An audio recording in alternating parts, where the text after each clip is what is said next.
Hey y'all, welcome to Paige's Perspective, where I help you find your inner strength to cope with life. Okay, this week I want to talk about complaining. I want to talk about venting. I want to talk about how it's beneficial, but also how there are downfalls to it. So we all complain. All right, it's human. It's something that we do. Sometimes you just need to vent. You got to get something off your chest, and that's okay. That's healthy even. But there is a fine line between releasing your frustrations and living in it. So I'm not a huge complainer. It's something that I don't know if I was born with or if it's some type of response, but I'm not a huge complainer. I don't go out and tell everybody my problems or talk to everybody about, I do talk about my problems obviously on the podcast, but like if I go to a restaurant, okay, and they bring me a meal, and let's say that there's just something that's off about it. Like maybe they brought me the wrong side or something like that.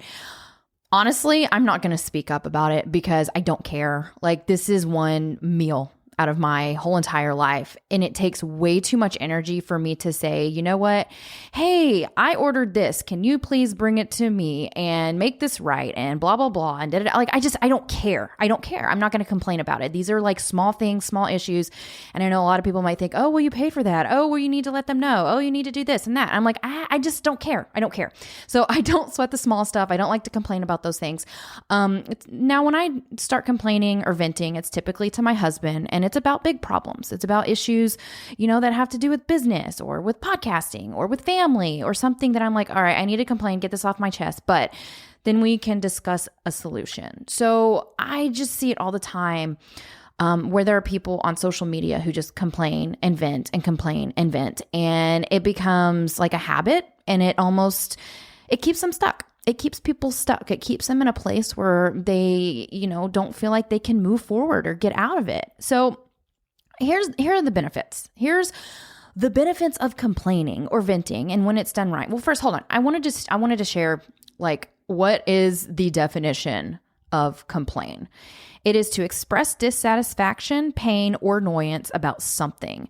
It involves voicing displeasure about a situation, person, or condition, often without directly seeking a solution.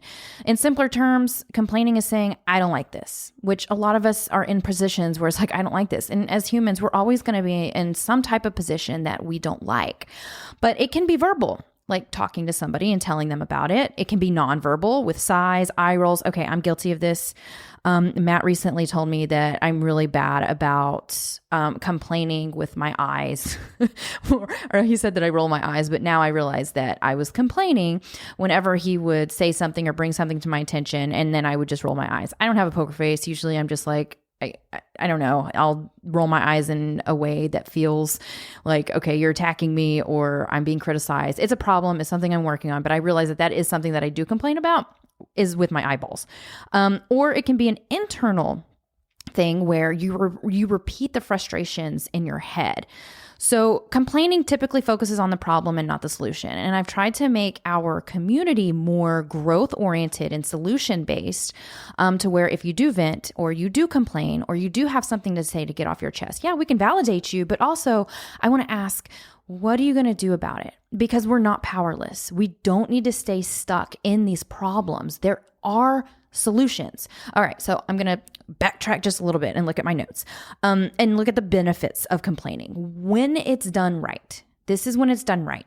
It clears the air. It can release those pent up emotions that help you not explode later. So it's like, a pressure cooker. You got to release that valve. So you're releasing it in a way that just kind of clears that air and it makes you feel a little bit better. And then you get to acknowledge that, hey, this sucks, which can be validating because it's like, all right, this sucks. Yeah. All right. What I got it out. I let it out. And it's almost like a relief. You're like, oh, okay. I finally let that out. And also, number 2, it highlights the problem. So sometimes when we complain, we're able to reveal what needs to change. It's the first step towards action, or it can be the first step towards action. Like, I hate the situation, so what can I do about it? Instead of like, I hate addiction, or I hate the situation that I'm in, or I hate how my partner treats me. Add in, so what can I do about it? And that's going to be more empowering than saying, I just hate this situation. And sometimes it builds connections. When you vent to people that you trust, it can make you feel seen or less alone. And that was another part of our community. I want people to be able to feel seen and feel less alone. And there's comfort when someone says, hey, you know what? I get it. I get it. You go into the community and you see the same stories over and over again. And it's like, wow, you finally feel less alone. And that can be the first step of, all right, what can I do about it? All right, so here's what happens when complaining or venting goes too far.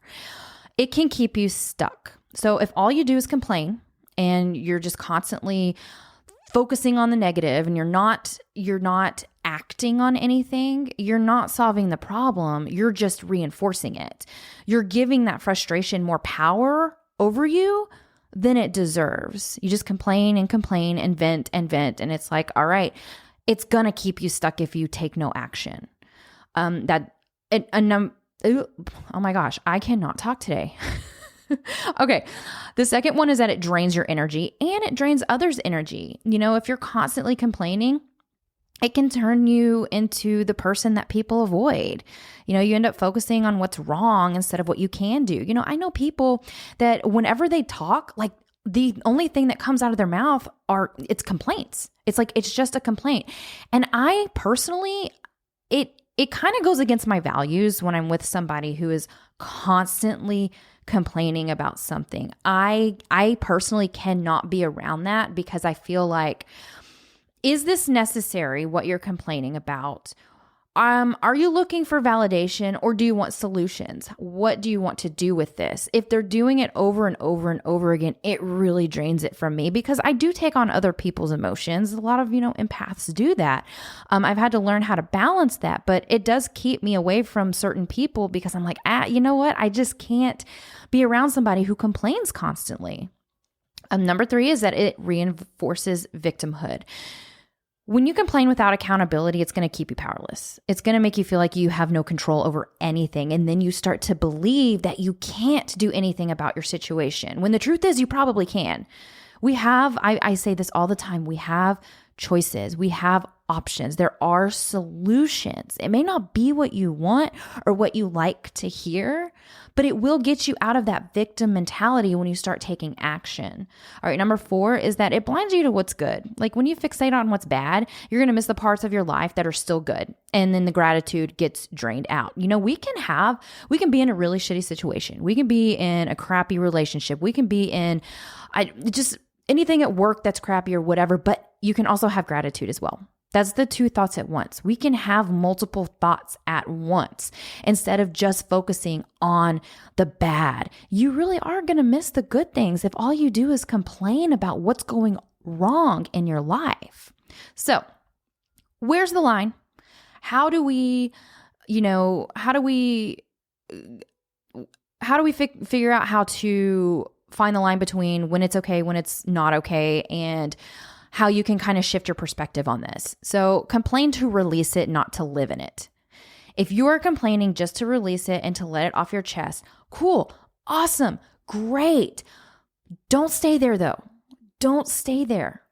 Try to ask, what can you do about it? What options do you have to make the changes that are going to help you feel a little bit better about your situation or move out of the situation? Or, what can help you move forward into happiness?